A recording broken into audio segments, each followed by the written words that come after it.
Welcome to Subramani. I'm going to talk about a topic which not too many people want to even hear about, right?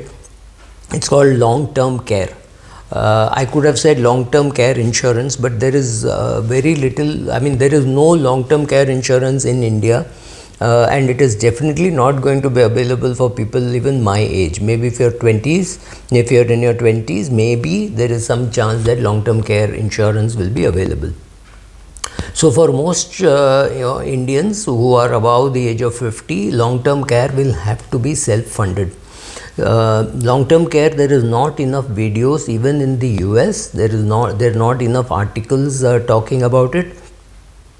So here is an attempt. I have spoken about it earlier, but here is an attempt. First of all, there are two parts to long-term care.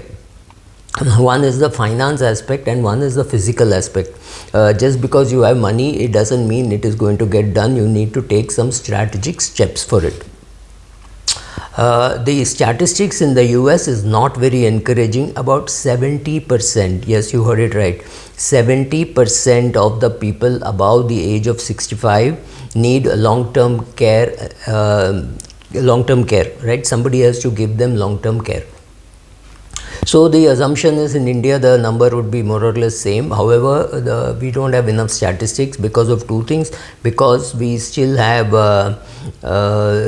joint families and or people shifting to near their kids' place. So a person who retires from Mumbai may shift to Chennai or Bangalore if their son or daughter is staying there, shift maybe to the same building, take another house on rent, etc., and therefore some kind of long-term care is being provided by their children. Is it easy to provide long-term care?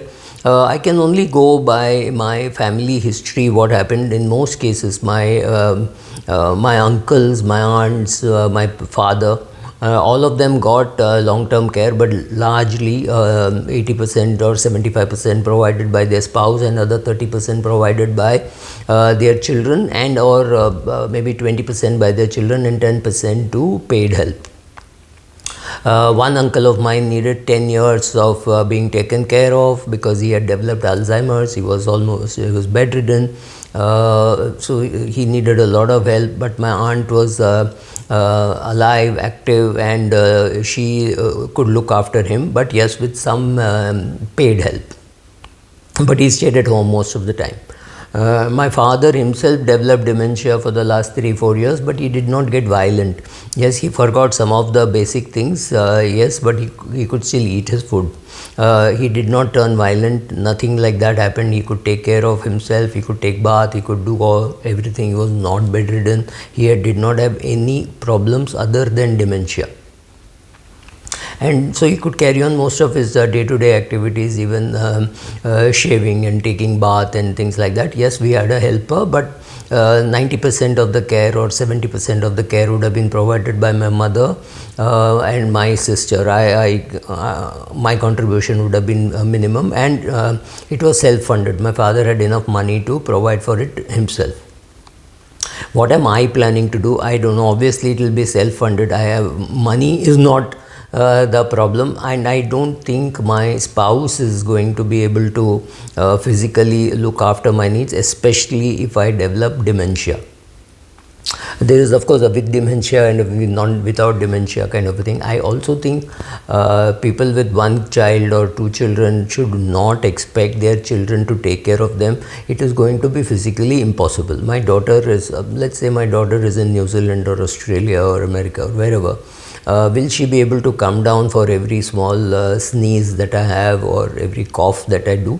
It is not going to be possible, and I am going to spend my time wondering why is she not looking after me. So I think children looking after you is not a solution available to people who are now 70. Because of two things. One is you have only one kid, or maybe you have two kids. Those people who had many kids, like say I know one lady who had 8 kids. three died before she died, but she still had 5 kids to look after her. That is not going to be true for our generation. And I know many people, my generation, our generation, whatever, who don't have kids by choice, by force, or their kids are abroad, or so they had one kid, the child has died in an accident, or the child is not healthy enough to look after you when you're 90. When you're 90, remember, your kid is going to be close to 70, if not 70, right? So the chances are that they may not be able to look after you even if they wish to. So children looking after you is out, so which means you have to live on your own.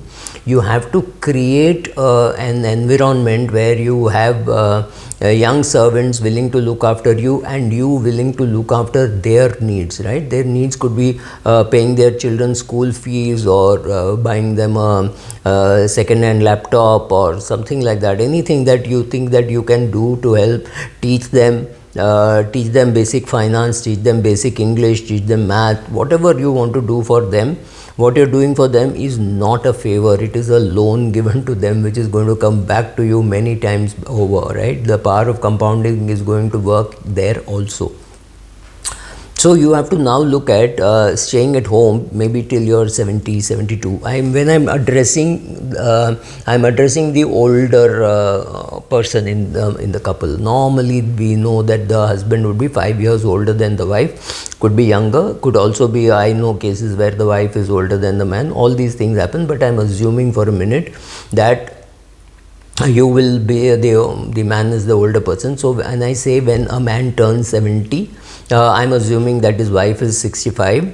But today we have another concern, that I know a 72-year-old who is looking after his mother-in-law. His mother-in-law stays with him. He is 72 or 73. His wife is 65 or 66. There's a bigger age gap, and her mother stays with them, and she has got dementia. I don't expect the 72-year-old to be able to do much, right? So you have to think of going to some senior citizen home, which could be in India, which could be in Thailand, it could be in any other place, right? Find out what is cheapest. Chances of you finding something in the US or Europe which is cheaper than being in India is not going to happen. So in India there is a lot of choice. You could go to Coimbatore, you could go to Pune. All these places have lot of senior citizen homes. So I think it also makes sense that when you're 70 or 72, you move into a senior citizen home which also has geriatric care.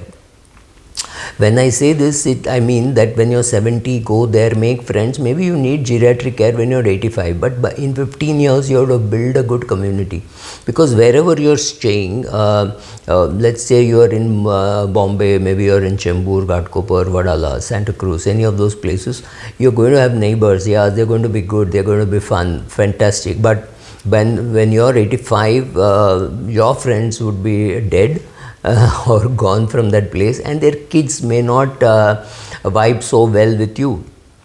So you're better off going and staying in a senior citizen community when you're 70, 72, whatever, 75. Whenever you decide that you don't want to get into this everyday wondering what to eat and what to make, and will the cook come, will the cook not come, will you be able to handle the house without the servant, you just outsource all this thinking to a senior citizen home which has got geriatric care, where you and or your spouse can move into. If you are 80 and your 75-year-old spouse has dementia, you may not be able to look after her, or you may not be able to look after him. If you are 75 and your husband is 80, you may not be able to look after him.